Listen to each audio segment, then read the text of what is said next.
Assalamualaikum warahmatullahi wabarakatuh.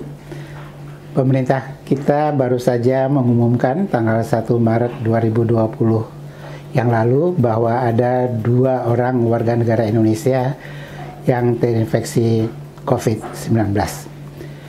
Kita tidak perlu panik dengan pengumuman tersebut dan kita percaya bahwa pemerintah berusaha keras untuk mengurangi penularan tersebut, dan kita harus juga masyarakat membantu pemerintah.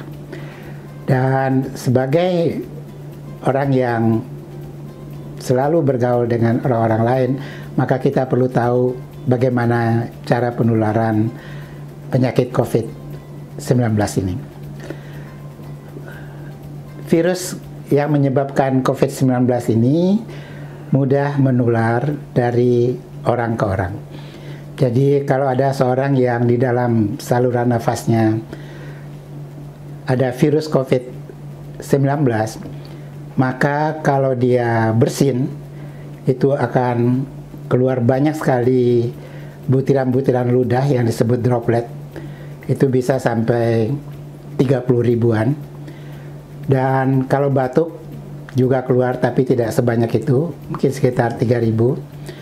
Bahkan kalau orang berbicara dalam jarak dekat, dalam waktu 5 menit, juga sebenarnya ada butiran-butiran ludah atau droplet yang keluar, yang memungkinkan terjadinya penularan virus COVID-19 ini.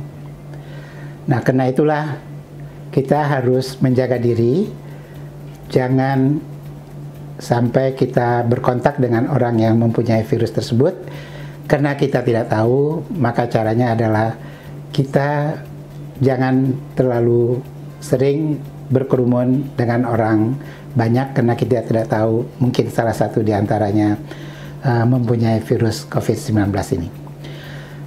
Nah, di samping melalui udara, ternyata virus ini juga bisa menular melalui kontak langsung, yaitu misalnya ada cairan, entah itu bekas ingus atau bekas cairan dari yang dibatukan, ada katakanlah di pegangan pintu atau tombol lift, kemudian kita juga memegangnya, maka dia akan pindah ke tangan kita.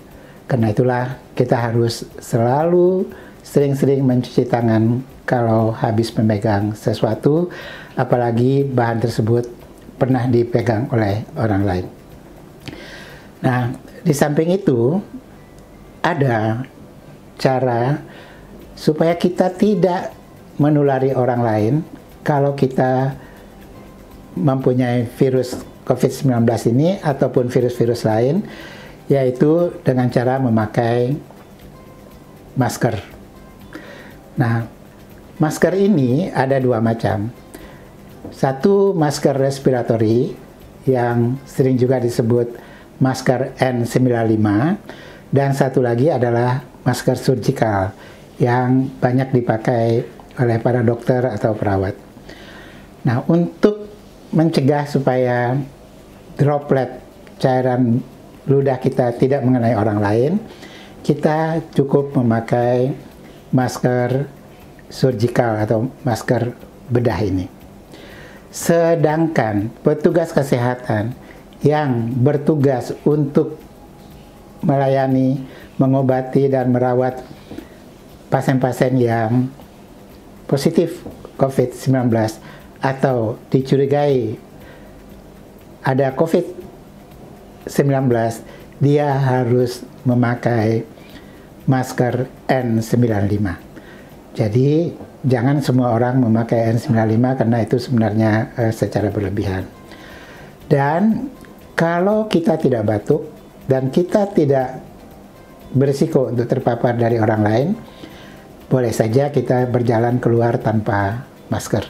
Karena itu tidak perlu semua orang memborong masker karena harus kemana-mana pakai masker.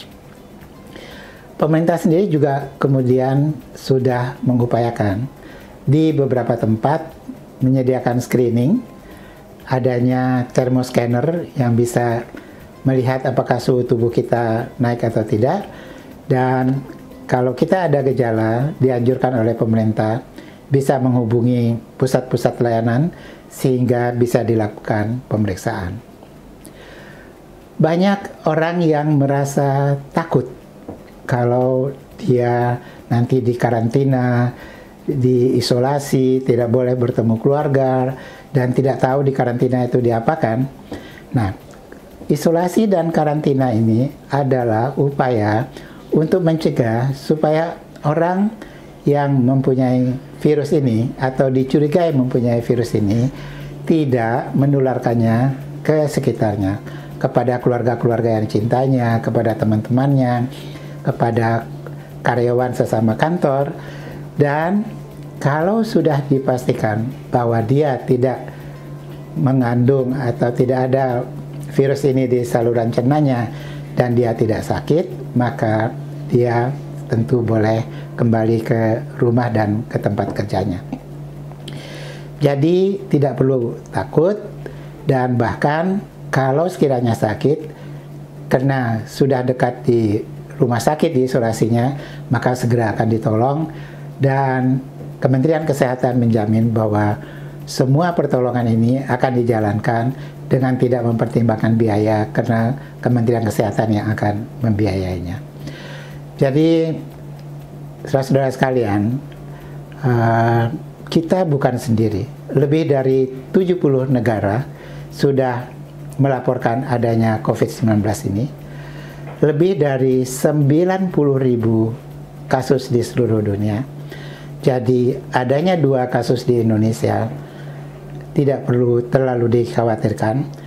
Hanya saja kita ikuti apa yang dianjurkan oleh para dokter, oleh pemerintah, supaya penularan COVID-19 ini di Indonesia tidak bertambah banyak.